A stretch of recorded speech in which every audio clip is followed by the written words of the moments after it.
Today we have Oksana Esberard with us. Oksana is an entrepreneur. She's an author and a mindfulness expert who some of you may recognize as a familiar face from past Petra events and from our wellness program. So welcome back. We're always excited to have you. As the title says today, Oksana is going to be talking to us about building resilience in your work and in your life. Resilience is key to becoming an unshakable human, an effective leader, and to keep getting better. During times of disruption and change, resilience allows you to remain calm, think clearly, make smart decisions, and find solid ground. And who doesn't want to be more emotionally and mentally stable? I do. So she's going to break it down into 3 key concepts that will lead you into developing your own resiliency.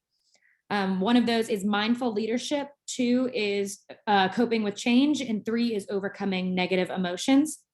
Reminder that this is a super conversational, interactive session. So if you look at the bottom of your screen, you'll see a chat button, a Q&A button, a raise hand button. We encourage you to use those throughout anytime you have a question or a comment for Oksana.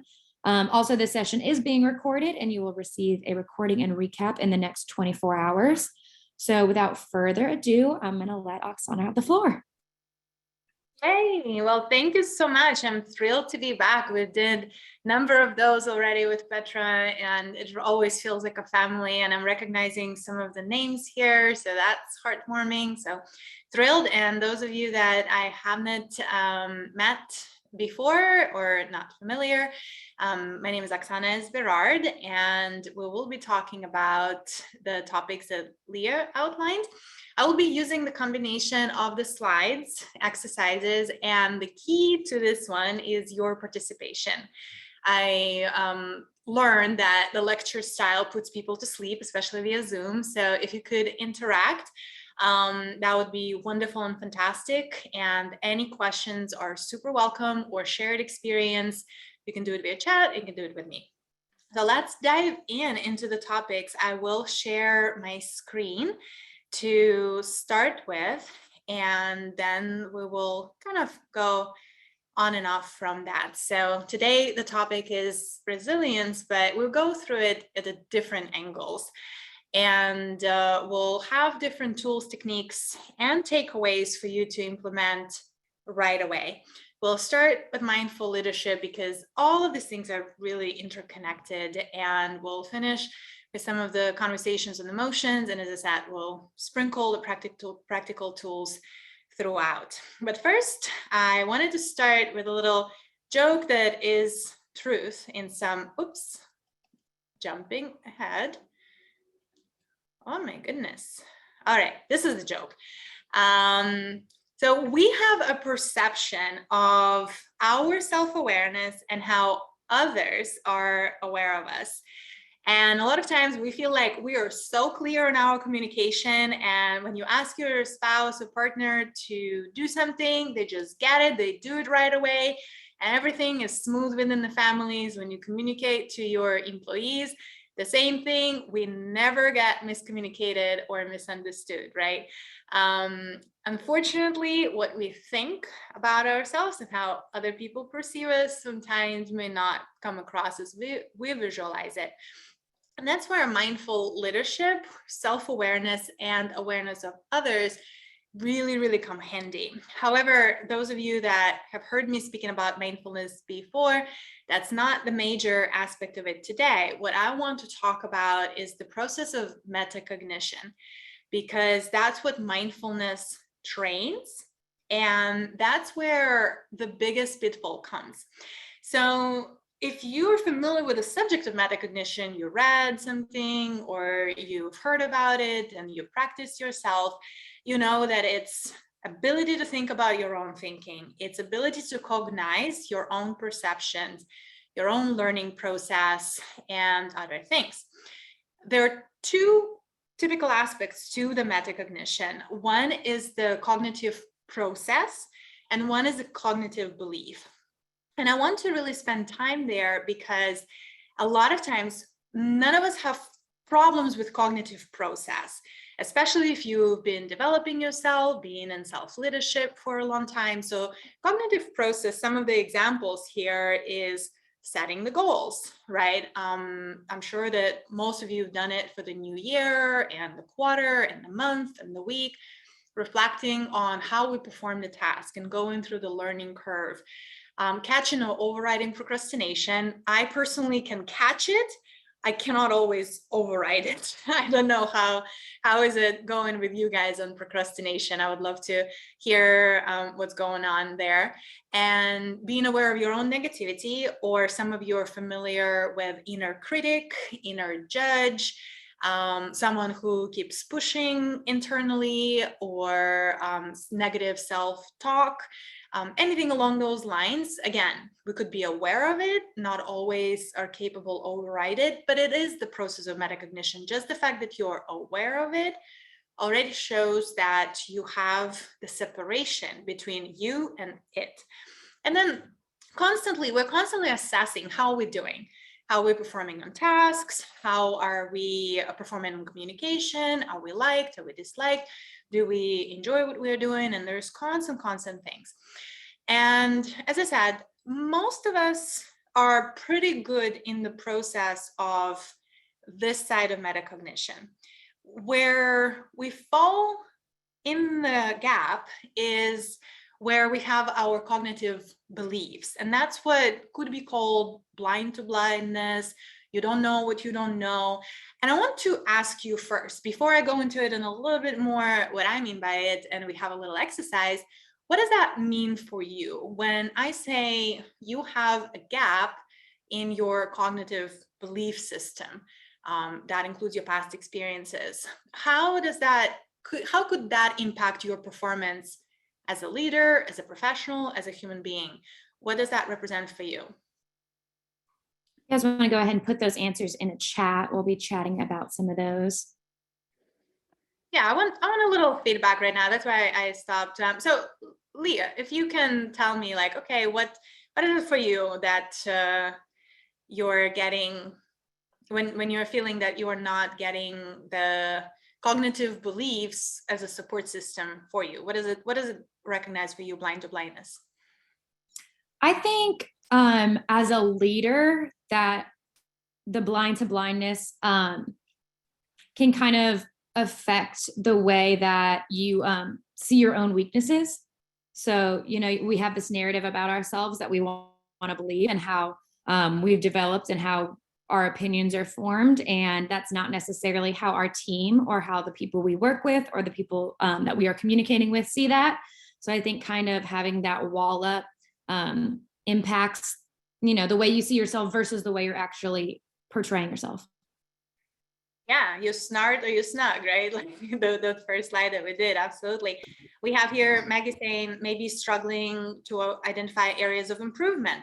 Absolutely, that's the scene of we don't know what we don't know. Sometimes we don't know what is that next area of improvement even could be.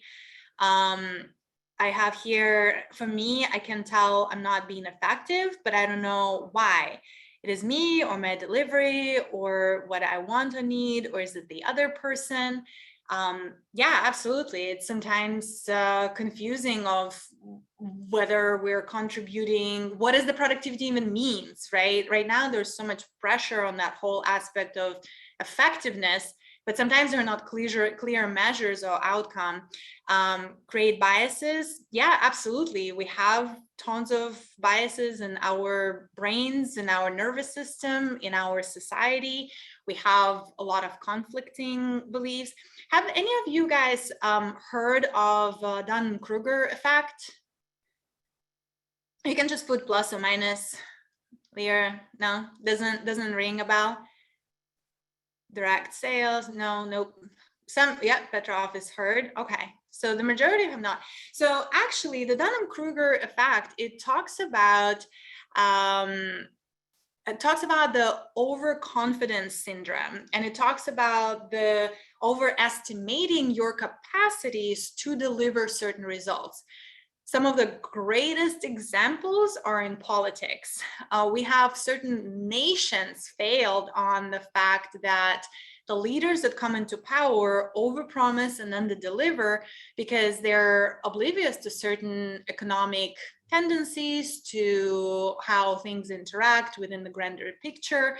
One of the example where the leadership of Iceland, we don't have any examples in the US for sure. It's just all perfect system all the time. But I don't want to go into politics here, but it's any time when we are overconfident about our ability to deliver. And that comes with some of the arrogance and some of the belief that we have what it needs to be done to deliver that task. And that's what Dunning-Kruger studied and say, why are we overconfident, right? And that's what it calls like the blind to our own blindness. And it also comes with a lack of humility sometimes, because especially in the leadership, you have the role of being in a position of knowing. Like, you need to give the answers to people, you need to have the answers to the structure, and it's very vulnerable and humbling to admit that we don't know. And sometimes we feel that pressure that we have to put certain structures in place. And the cultural component of the United States, or for actually Western world in general, of the power identity and needing to be in control and knowing. So all of that really, really messes up with our brains, that creates a lot of conflict. So what it does in general, hold on, let me go back to our slides. What it does in general for us is creating these gaps of not knowing. And therefore, when it comes to the cognitive beliefs, like why we have these gaps, is because of our past experiences. Everything that happened to us, we get to log in, and every time when a new situation comes, your memory or your awareness goes into the library, the stored memory bank. And for each of us, it's very different. And if we don't have clear way to communicate what are our past experiences that are educating our decisions, matching with the other party, it feels like a disconnect, and it feels sometimes that we're not received as we think we are, or people don't understand. They also studied the brain injury patients that were their cognitive functions of the brain were distracted. And they found out that even though the people remember how to do basic tasks, their past experiences were the obstacle to the recovery, to the basic recovery of motor function, of taking care of themselves, because they believed that they did things a certain way, and that abstracted their ability to relearn. It abstracted their ability. They believed that they do things the way they used to do things, and that it's easy and smooth process, and they literally could not relearn their basic functions, and that's where it comes in. So I would like to do a brief exercise for you to understand how that memory bank works, for you to have the experience. I will read out some of the words, just the words, and anything that comes to your awareness first, whether it's a feeling, whether it's a color, an adjective, a scene, just a word. I would like you to type it into the chat for us to see what is the variety of the things. We'll play with a few words and see how it goes. But tune in. Anything that pops up first, if you feel comfortable, of course, please share in the chat so we can see the variety of connotation that each of us has in our memory banks. It's quite fun. So hope you guys are on board there. Let's start. I'll share a few. Happy place. What comes to mind? Beach, lake, home, camp, cabin, beach, mountains, anywhere sunny, hammock, home. Awesome. So there's grandmothers. Okay. Universal Studios. So a lot of beach, Iceland. Okay. Opposite from beach. So cool. Let's do classic cars. Let's do another one. Adventure. What comes to you guys? Hiking, road trip, outdoors, zip line, outdoors, road trip, snowboarding, ATVs, skydiving, travel. So I hope you've seen how different it is. Let's go to this one, spiders. Ew, rescue, creepy, scary. Ooh, black, necessary, phobia, creepy, chills, crawly. Too many legs. Okay, I have seen some repetitions and, you know, kind of spiders are on a little negative side. High school. Let's see what we have for high school. Sister, uniform, youth, grades, braces, gossip, glad it's over, waste, sports, baseball.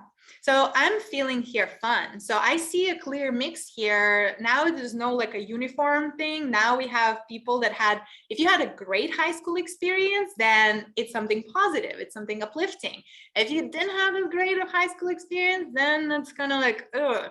And that will impact your decision. Let's do a couple of more. First kiss.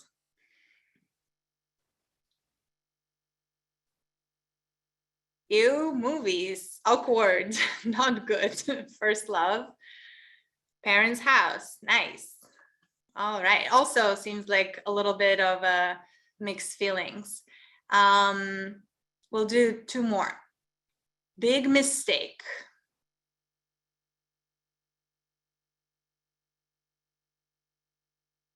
First marriage, relationship, regret, ex-boyfriend, learning opportunity, bad memory, trusting, overcommitting on my volunteer work, graduating college. That's a big mistake. Wow.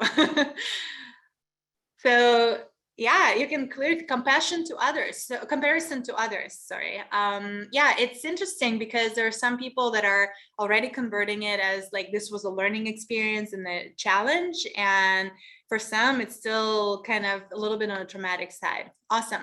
This one is for me, Putin. I just want to know what your thug, leader, on the Ritz, Canada. Vladimir, politics, thug, rich,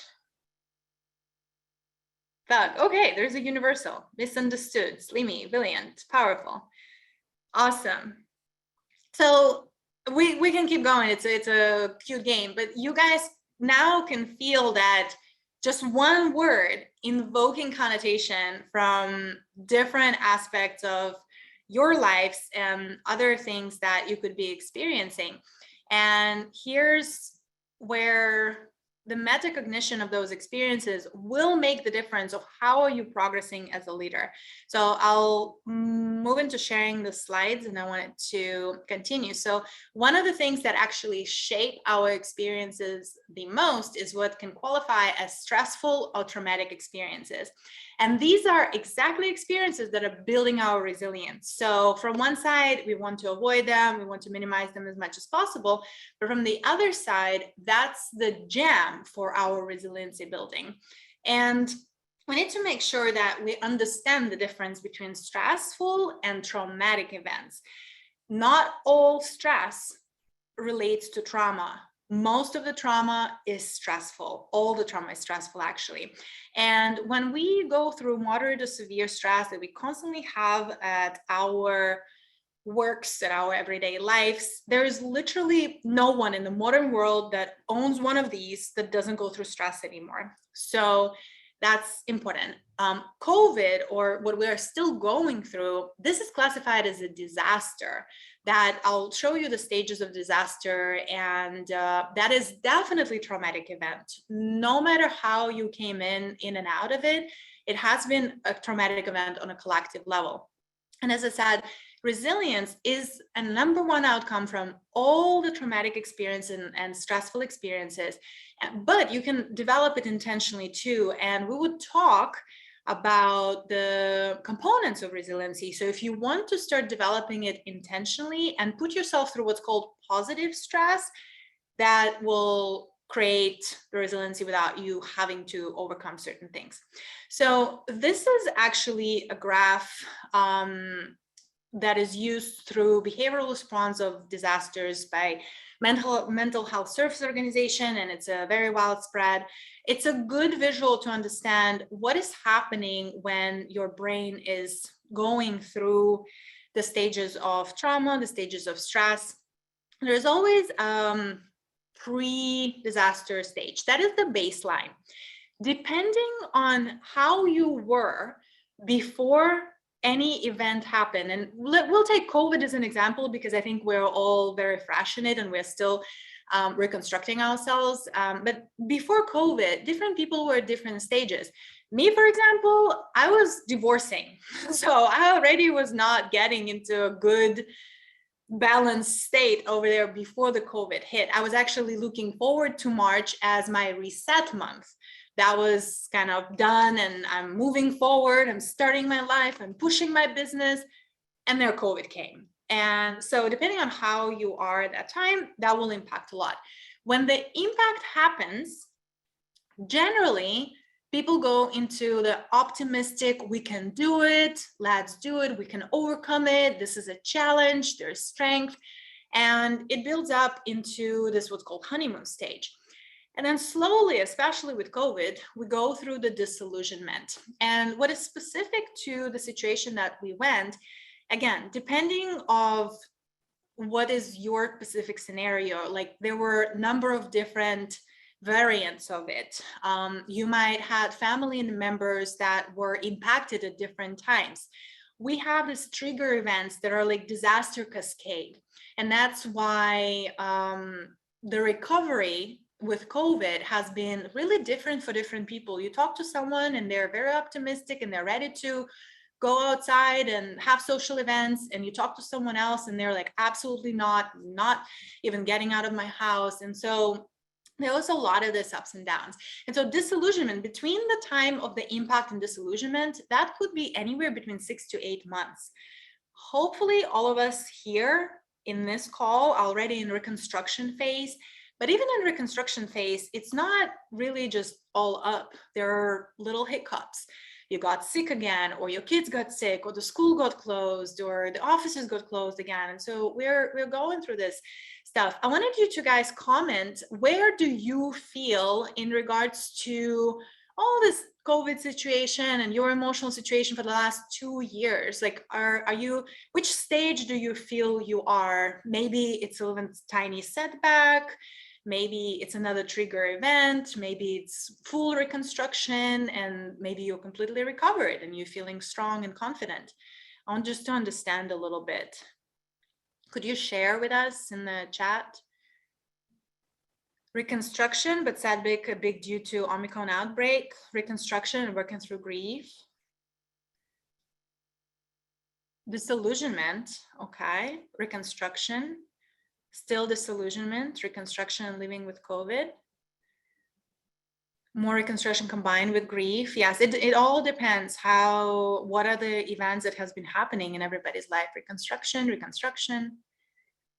Okay. Yeah, so it's important to understand. So feeling mostly normal, working through grief, up and down. Honeymoon, okay. Well, then there's another set of things to go through. And so this is our kind of regular set and reactions. And we'll talk about like, how do you go? Not sure we'll fall on the graph, but I'm just over it, not stressed, just at the point where it is what it is. Well, that actually could be reconstruction, because we're kind of finding a new norm.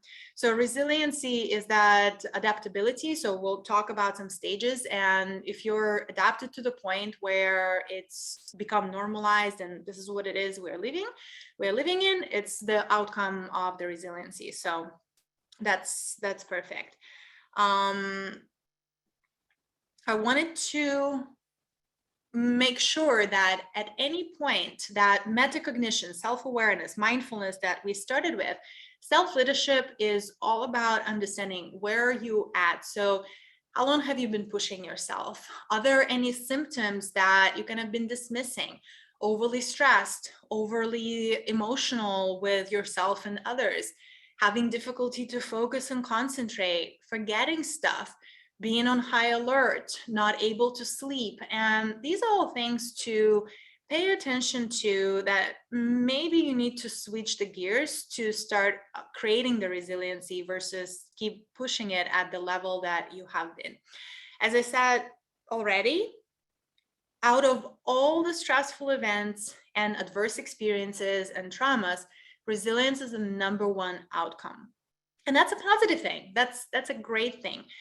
Our goal of this webinar is to shorten the time for you to be able to consciously work on it and get there. And that's where I want to go through the tools. So let's go through what are the components of resilience. I would like you to visualize it as a tree. And the 4 components that we get, our fruit and what we want to get out of it is the purpose. The roots are the connection. You cannot really go through resiliency without reconnecting and reestablishing the relationships. Adaptability is a trunk and hope is in moss. And I want to talk a little bit about each of them. So when you talk about the purpose here, let's say again, COVID, we need to start redefining the new context. What does the new normal looks like for us, for your company, for your teams, for you personally, for your family? Because I don't know how about you, and please comment, I don't believe that we're going to go to the way things were. Even how we work, what is happening with remote work, combination of work, this whole vaccination scenes, it's not going to be back as used to be. And we need to redefine what is that new normal for us. Finding new motivations, right? If the businesses collapsed, if the families challenge themselves, we need to find what is that new thing that we're excited to wake up to. And here's what is important: focusing on short-term goals and successes. Why? Is because when we do goal setting for long-term horizons, our brain does not get the positivity feed of accomplishment that we used to outside of the disaster. And therefore, here the recommendation is really focus on 1 to 2 day horizon. We kind of, especially, I mean, Leah, you guys work with the clients, you do quarters, right? You do weeks. Have you guys shortened the period of focus and say, hey, like, concentrate on a week, concentrate on a day? Yeah, so we did, when COVID first struck, we did adaptive planning sessions that were more short-term focused. And then also in Andy's boundless sessions, he breaks it down into daily habits and all the way down from, you know, the big long vision down into what you can do in the everyday to reach those goals and to have accomplishments. Yeah, and that's a kind of the whole nugget of resiliency. Focusing on long-term goals is too overwhelming for the nervous system. It's especially with so much unknown. And therefore, when we've been working with some of the clients, their biggest takeaway is that, oh my God, I can barely manage a day because it's so volatile from day to day. And that is okay. In this case, you focus on an hour, you focus on half of a day, that next meeting, what do I need to accomplish? And that is more palatable for our nervous system. So I see here, agree the new norm, definitely. So connection, what is the connection like? A lot of things and connections that we had prior to COVID has been challenged because some people believe in vaccinations, some don't. Some people are comfortable with social outings, some don't. Some people want to go back to the office, some don't. And therefore, we need to re-establish and find kind of the new tribes and having those supports groups. I have here, the world is impacted almost like 9/11. So there's a lot of shakiness in what groups we formed before in your colleagues. There could be misunderstandings, and you need to find new tribes. And also challenge yourself of trying to understand what are the thinking process behind and what are the experiences behind some people. I personally know that some people are completely against vaccinations because they had relatives that were damaged from certain vaccines, and therefore it's a big traumatic experience for them. And there are certain political contents to certain places and countries, and there's just so much in the mix.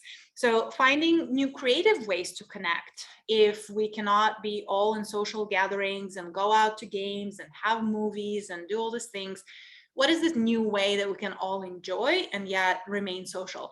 Isolation and aloneness kills resiliency. You have to find a way to connect, to feel heard, to feel like you're part of the tribe, to feel like you're part of the group. And then within the groups is really practicing active listening, seeking to understand versus working and operating on those past experiences that we've talked about, the cognitive beliefs and past experiences that are actually blocking us and our perception to establish. The adaptability. So I'll see some comments coming in. I'll get back to those. Just let me finish with the things. Adaptability is, despite the fact of us thinking like, of course, is the most understood thing, it's actually the hardest thing to implement, is being able to embody the new changes and really moving forward, because cognitively, we're not really good creatures wired on change, and it takes effort, it takes consciousness, it takes energy. And that's a lot of things, like a lot of my webinars, a lot of things on mindfulness and meditation, we're talking about rewiring the neurons, rewiring the past beliefs in the system. And therefore, shifting thinking is a challenging thing. And also there's one of the hacks here is to start shifting your thinking from this as being a threat to this as being a challenge and an adventure. If you were to find a new normal, let's look at it as exciting. Like, what can we build? What can we create? What can we reestablish? And a lot of companies took that attitude already. I mean, Petra did for sure. I know that from like day one, they were like, woohoo, we're like gonna reinvent a lot of stuff. Right.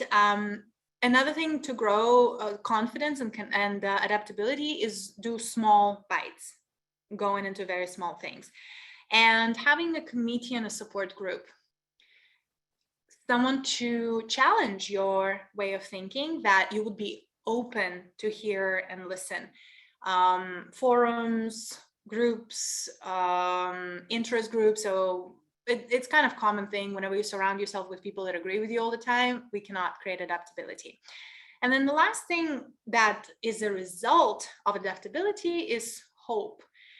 It's not positive thinking. It's not something that you repeat yourself as affirmation.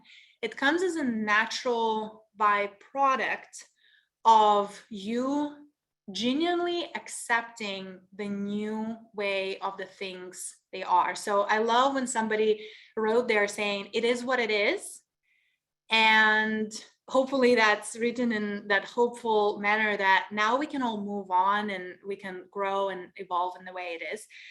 And really the hope could be gained or lost depending on the stage of a disaster. You can be very hopeful and optimistic, and then a setback like death of a loved one or really serious medical condition of a loved one can take that away. And therefore, it's a fluctuating thing. It's not something that you gain and you never lost. Is part of the process of that adaptability. So I hope that makes sense. I hope that's helpful. I wanted to read the comments here. I'm in a trauma as no vaccine alone in America cannot get back in Europe as you need to have vaccine and feel depressed and scared to go out with all the no mask and has people intubated young in Europe for COVID. So there's a lot of fear, absolutely, and stay isolated. And I'm not a social person. Again, the new normal, what that could be, and finding creative ways to connect. If not being social is okay, that is okay too, as long as you're aware of, is it helpful? Is it helping to move forward? Is it sustainable long-term or even short-term? Great, so I hope I addressed. So how are you doing, guys? I want to pause here for just a second to see if there's any comments. And then we'll move into the strategies. You know, it was interesting, Oksana. I saw something recently it was some kind of chart, and it was like you were talking about, you said, are you even breaking it down today? And this one, as far as breaking down the day into 3 sections, morning, midday, and evening, for someone who's like super stuck in the weeds or dealing with depression or wherever you're at, that it's like, let me just tackle this day, and taking it piece at a time and rating those pieces and being like, okay, morning was an okay morning, but let's see what we do with the next part. Just breaking it down into those digestible chunks, making it, as someone said, tiny habits. Yes, those little tiny things. And gives you more opportunity to celebrate small successes as well. Yeah, that's I think it's going down a lot into the small goals, hours versus big accomplishment, every day, one day at a time kind of thing. Tiny habits, I love that as well. So let's talk about some other strategies that build resiliency there. And here, like we just had, keeping things small and simple. It's not only the small bites, but as simple, like, what can I tackle right now? Okay, I have huge anxiety or depression, but what can I do right now? Like, what is my capability and in my resources? That's where we need to have clear understanding of internal strength and external resources. And external resources, they can come, they change, they fluctuate. So is there internal strength? Depending on the situation, you can pull on one set of skills or the other. Set and maintain healthy boundaries. And Leah started this conversation. I'll touch up about boundaries and the 3 distinct buckets that you must have in order to have clear boundaries established. Celebrate small successes for positive reinforcement. Super important to fight compassion fatigue. And compassion fatigue is starting when we are unable to empathize with other people. And again, I'll talk a little bit about compassion fatigue in just a minute. Ask for help when needed. How many of us are just trying to do it all by ourselves all day long, especially as leaders? We're talking about mindful leadership here, right? If the burden is on us, a lot of times we forget to engage the teams and ask for their feedback and do it as a team. Model actions you want to encourage. Seems simple, but yeah, a lot of times we want people to, like, we did the wellness program, right, with Petra, and a lot of leaders like, yeah, you should totally attend the wellness program. This is great. It's just 15 minutes. The leaders don't show up.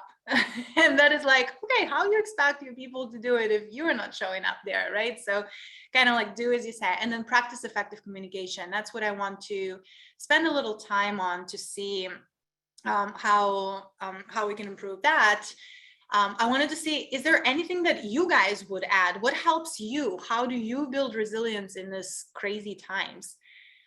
Collaboration always wins. Yes, Bax, for sure. Is there anything that you could add and share that helped you to meditating? Perfect. I'm all in on that one. Kindness, compassion. Kindness and compassion could be hard in these times. Exercise. Take even momentary mental breaks. Self-empathy. Finding a counselor. Communicate positive and negative. Perfect. Find an outlet that's not work-related. Creative practice, fitness, outdoors, checking in with each other. Always take the time for self-care. Me time, spa day, mini vacation. Get ready and focus on CrossFit Open, meditating and exercise. Awesome. Kindness. Yes, absolutely. So I want to share a little bit of the other tools, and one is about effective communication. Again, this is a little meme and a joke that I found. We have so many meetings all the time, including in our family, that this guy's kind of finding the courage to call in the mom. One of the things that why we have such an overwhelming schedules is because of our inability to say no. I see this one of the biggest pitfalls in mental health and emotional stability of people because of different pressures. And I wanted to give this slide as one of the tools that we include in effective communication webinar, but it always gets a lot of attention. So separating decisions from relationships. A lot of times we feel obliged to say yes because it's a boss, it's a parent, it's some person that is very important to us. And that decision might not be supportive to where we are at, and therefore we could overcommit we can stretch our energy, and at the end of the day, it might be not helpful. And therefore, we need to think about what's the trade-off. What are you saying no to when you are saying yes to certain things? We all have, I wouldn't say all, but most of us have this need of being significant, of being important, of being of value. And that's what called popularity, right? And it's also kind of proven socially that when you have clear set of an ability, gracefully say no, not just no abruptly, but gracefully say no, it actually raises the respect. And it contributes positively to the image. And then what are the ways of getting the clear no versus having yes and then regretting it and try to bail out of it, and or doing it and regretting it at the same time, and the energy gets messed up there. There are some of the phrases that you can literally use. The best one, I love it. Let me check my calendar again and get back to you. Buying time. Let me think about it. Buying time. You can say, no, but I can do this for you instead, or some other person can help, or I have this wonderful resource that I can share with you, but I cannot do it personally. I love this one for the bosses, because a lot of times the bosses like to get, do this and do this and do that. And the best way to say, yes, I can take this new project. What would you like me to deprioritize? What would you like me to say no to? It puts perspective of you not being a rubber, stretched like a rubber, but actually having some boundaries there. And saying no with a humor, and actually not backing off, and just say nope, and hang in that pose and see what other person will say, right? It actually works pretty well. Let me see the comments. And time blocking in our schedule is so important. Yeah, great. So one of the mindful leadership, or I would say life rules, is that the way you are and the way you feel at any given moment is how your world is. There's no tomorrow, there's no the other day. It's like, how are you feeling now and now and now? I have this thing flying around now and now and now and now, and it constantly gets there. So if you are understanding your feelings and emotions, that's the biggest contribution to you being effective and resilient at the same time. And what does it mean? Is that not only you're understanding your feelings and emotions, but you're not scared to express them and ask what you need, so other people, if they hear you, they can have more chances to get it for you, instead of us feeling one way and we want people to guess what we actually want. I see and I feel a lot of times the non-effective communication starts with first not tuning into yourself and understanding what it is, and then our desire to somehow guess and be surprised by other person. Do you have examples of you doing that, or somebody doing it within your team, within your family community, where it's just like, gosh, I wish you just told me straight black and white what the thing is?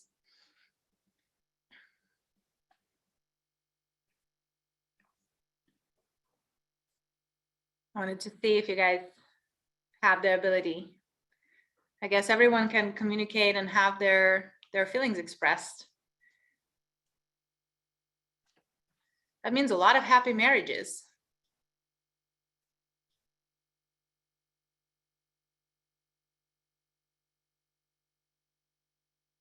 All right, I'll wait for some comments if there's some gonna come in, and I'll move to the emotions. Why is it important to understand and regulate how you're communicating and where the emotions are coming in? Because this has been studied. Don't ask me how it's been studied, but they were able to measure energetic charge of the emotional states that human beings experience. And from the red to the purple, that's kind of the range of emotional spectrum that comes as we are having belief system, thoughts, and emotions associated. And in especially business culture, it seems like pride and courage and acceptance. These are the biggest thing. Or desire to achieve. We're all on board. Let's get it done. However, the emotions, for example, like being neutral or accepting, these are on a higher spectrum of the energetic charge. And what is at no surprise, but nobody actually uses it in business as much as we could benefit from it, being in joy and having the reasons and love and having the peace about what is happening in the personal professional life, that is like the highest level of the contribution. And as you can see, like, for example, if you're apathetic, it's kind of like, I'll just go through the day, and okay, it's not perfect, but I'll just get it done. If you just get it a little bit higher, and you'll be taking responsibility and pride in what you do, you're having a higher energy impact. But if you're really accepting inside of, okay, this is not going to change, I'm going to make the best out of it, and tuning it into your brain, you already have double of the energy that you have. So you can look into this. It's Map of Consciousness, developed by David Hawkins, and it's quite an impressive work of art, work of science and work of art, because it matches all these emotions together of how we were thinking, what view of life do we have. Another cool experiment that was done in that regards was the water experiment in Japan. Now there were a number of different replications, but Dr. Masaru Emoto was actually the first one to do it, and there's a whole book. What they did, they photographed water crystals before and after placing words, exposing water to music, or saying prayers. They did it on small, like cup and bottle size, as well as lakes. Like there was actually an initiative where a bunch of people showed up to a lake, and they took a sample of the water before there was a collective prayer said, and they took a sample from the same lake after the prayer was said. And these are some of the cool images that they look like. For example, the water gets crystallized, compassion, thank you, wisdom, versus when they were writing, I'll kill you, exposing to heavy metal music, you fool. And this is water, as I said, before and after Buddhist prayer, from the same lake, literally like moments apart. And therefore that attunement to the cognitive awareness and mindfulness of what are you saying inside yourself? We are mostly water, right? The crystals, how we are organizing ourselves, as well as what are we putting as an energetic charge into others that helps to build or limit the rate of how we create resiliency and how we go about it. I wanted to see,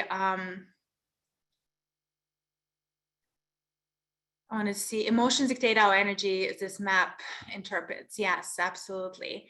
And we have here setting boundaries around taking about work with a partner, not letting work dominate with personal time as a couple. Yes, absolutely important. And we're going to talk about boundaries in just a second. So here are just some example of, are you a stranger in your head, or are you a friend? How is your inner critic? How are your levels of anxiety? Are you striving for perfection? How is your self-worth? What are the other people's expectations? Self-doubt, imposter syndrome? Or are you mostly living with clear purpose, legacy? You have connection with yourself and others, feeling whole and fulfilled, mostly experiencing joy and love and compassion to yourself and others. So constantly checking in, which zone are you in, would be very, very helpful. Sadly, the statistics of COVID shows that this was statistics about 3 or 4 months ago, there was 4 times more on levels of anxiety and depression, self-reported. The mental health and impact continues to decrease, unfortunately, and decline, at least in the US, and I think it holds worldwide. And therefore, I would, one of the tools that I wanted to suggest for you guys in order to track where are you at is called the TISES log. This is something that you do daily for a period of time. Let's say you can set it as, I like to do with my private clients at least 2 weeks, where you self-report of What happened? What was the trigger? What was the image in the head? That helps you to track your cognitive belief system. What were the thoughts? What were the feelings, body sensations? You can disregard the SUDS, that's the substance abuse and other things. I mean, unless you need that, but you can just track the intensity of these emotions. And you can do it both for the triggering events that promote stress and the events that promote well-being. And obviously, once you start recognizing, okay, talking to this person constantly triggers me and puts me into these moody moods and impacts my day, or checking my cell phone in the early morning, it really sets me off on a bad start. Or you can say, like, going for a walk with my dog at lunch, it really puts me to a great rest of the day mood and second half of the day. So there you can start tracking your behaviors objectively, not what you're thinking that you're doing, because remember, there's a disconnect there, but logging it in. And it's super, super, super helpful. And this was just number one tool that I've been promoting this year, of start tracking the micro habits, no matter how much you're confident that you're doing great with them. Very helpful. You can find it online. If you have my personal email, feel free to email it to me. I can send you the PDF. Very simple, but super effective. I have here, Theis's log is used for tracking triggering what? Any trigger events, like for example, when you get upset over something, when you get emotional over something, when you feel out of balance. That's most of the what's called triggers. My suggestion is to do it for both events that put you into stress mode, but also do track the events that put you into the well-being mode. And then you can balance your day and see what is the percentage of your stress versus balance. I would even print 2 sheets and kind of track it every day. See, okay, this has been really good. This has been putting me into bad mode. And the idea is that you stay 95 to 98% in the well-being zone, and you have 2 to 5% in the not so good zone. That is the goal. It's I would say very hard for some days to achieve that. So checks and balances there. And here, people are tracking more flight attendants and passengers in the last 12 months than all the, wow, that's impressive. I think that's an example of people just losing it emotionally. That's one of the examples. So I wanted to finish with the boundaries, because I feel that's very important. And I think Leo, one of the Petra coaches, brought it up. Healthy boundaries. What does that mean? That means work smarter, not harder. And there must be, for that, 3 distinct buckets. Seems like it's an easy thing. And we have seen many people just skipping the last bucket or completely making exceptions in it. One is on duty. Your job, your responsibilities, your working hours could be flexible, could be from home, it doesn't matter, but it's a clearly defined bucket that this is when I work, this is when I must show up, agreed with the company, agreed with yourself. On call, meaning that it's really not the time when you're supposed to work. Let's say it could be weekend, it could be in the early mornings or late at nights, but you're okay with being online. You're okay with being available. It could be also during the vacation time. You just have to be in touch, and that's okay. But this last bucket, where you're 100% off, no discussion, 100% protected, that is the most neglected bucket. And one of the reasons is because of our culture right now, this culture of constantly being online, being available anywhere, anytime, and it has to be a personal choice. What is the allocation and distribution between these buckets is up to you. But there has to be distinction where you give yourself 100% pass not to be connected without feeling guilted, without feeling like you're missing out, without feeling like you're not being productive, not contributing. That would drain our brain a lot. Do you guys have the 3 distinct buckets right now?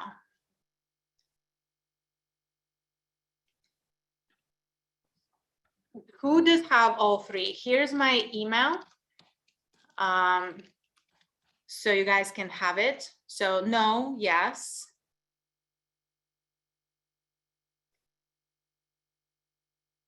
I have a big problem not working out, but with love relationship, I always forgive things that someone are painful and verbal abusive, is afraid as alone, illusions, partner challenges. Yes, this could be one of the obstacles that the boundaries in our relationship. Taking a lot of work, but yes, working in progress, work in progress, work in progress. Yes. Well, that's wonderful. What could you do to shift this work in progress to a clear yes? What are the low hanging fruit? What can you do as a small win? Maybe set up a goal of this 100% off bucket as 15 minutes a day, right? You start where you are. I'm on a journey. I've been on all three buckets. Yes. So how can you make this game winnable? That's the question. And you are the ones who is setting the rules. There's no one but you would be judging whether it is add to calendar and commit, doing much better, much less anxiety, but what's used to have. Wonderful. So get clear on that. What is that percentage? It's set by you. It's what meets your schedule, what meets your needs, what meets your current situations. But there has to be three distinct buckets. If I could ask you to commit to one thing after this webinar, is make them three non-negotiable. Even the last one is 5 minutes. Doesn't matter as long as it's set. And the last thing that I want to talk about is the compassion rewards. We are having compassion fatigue from the prolonged experience of stress due to COVID, due to losses, due to a lot of insecurities. And even in the past, I've noticed it in the clients that we tend to brush off and disregard the good stuff. When someone sincerely says thank you, when someone rewards you for the project, when you get acknowledgement from the boss, it's a kind of like, yeah, I know. And you move on to the new things without soaking it in, really cognizing with every cell of what an amazing human being you are, how much time and effort you invested into this, and really seeing appreciation in other people and taking the time to accept and contribute it to the self-worth. And the compassion rewards must be related to your job. Otherwise, you get moral injuries, you get burnt out. You need to associate these rewards as cognitive treats associated with your job. Otherwise, it just becomes uneventful torture. What feels good, what makes you feel good on day to day, small things, small habits, like we were saying, tiny habits, but it's on the positive side. What are these? What do you enjoy to do? I think Lee was saying this finding that was helping her to find resiliency is finding the things that you forgot you liked. What did you like to do as a kid? What makes you recharge, and contributing that as a separate bucket and really soaking in that appreciation. Thank you. Internalize it versus brushing it off. This is everything for me, guys. We have like 1 whole minute. Wow. I wanted to ask you for takeaways, the biggest takeaways that you have. I'll leave this slide as you're sharing some takeaways. If you have time and you can stay on, it would be wonderful. If you have any questions, I'll stay on. Here's my contact. Please reach out, questions, comments, anything that you want to share. The third bucket was 100% time off. So you have on duty, on call, your work, you have intermediate where you're available, and you have the third one where you're completely off all the time. As for me, feel free to connect on social media. I do have a weekly newsletter, or kind of like the wellness reminder, where we share different tools and techniques. Always great to be part of the family of Petra coaches, and you guys are awesome for participating today. Let me know what else we can do for you to help us all move through. My email is right here, Oksana@satvami or Sana@satvami. Have a great, yeah, go ahead, Lee.